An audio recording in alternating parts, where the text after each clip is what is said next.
tục có ta riêng xót sẽ tàn cát riêng chúa mong dọn cứ te dăm nạp nề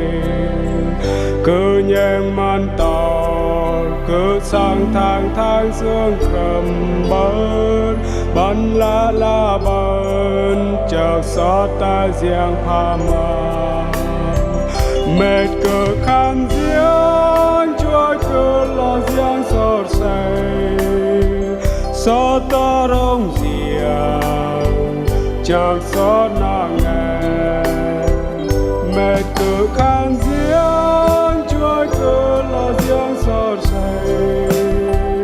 Dua anta sốt mà ra na cứ chọn tăng cò ta bằng xanh chúc lòng râu sân sốt đã hỏi hậu riêng cân say ọt khai cứ một đời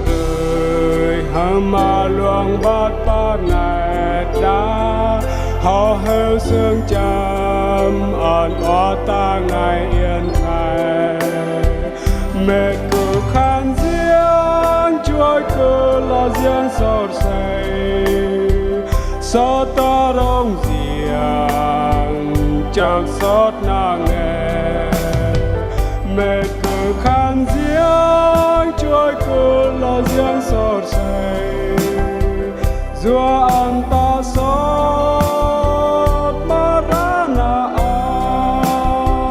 tăng mê tu ngùa cù mà cả tơ vất là ớt sát năm tu tar chùa giòn cát kia chiết này đang mà la chờ cứ ta mong ngất ngơ mìa sáng sa có câu sai giang tách dòng chuối cứ mệt cứ câu sai chuối cứ đang ra lại riêng gió tơ lời khó pha mờ mệt cứ câu sai chuối cứ đang dám nạp riêng bên con mang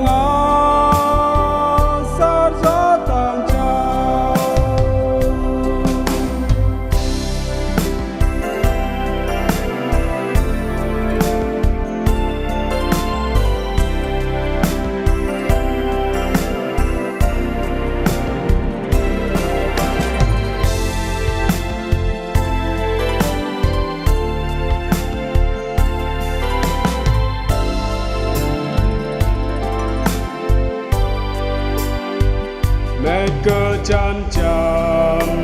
bà giòn con cu chạy tăng tao ba sẽ con mà ăn treo nhà giòn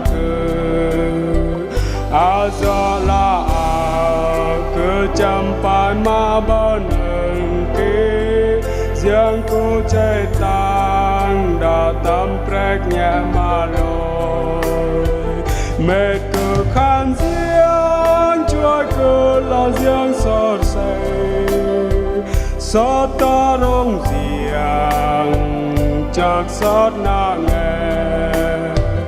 mệt cứ khăn riêng Chúa cứ lo riêng sốt say Dua anh ta sốt mà ra na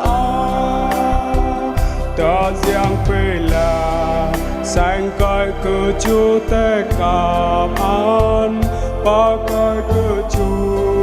cặp riêng tăng quang ang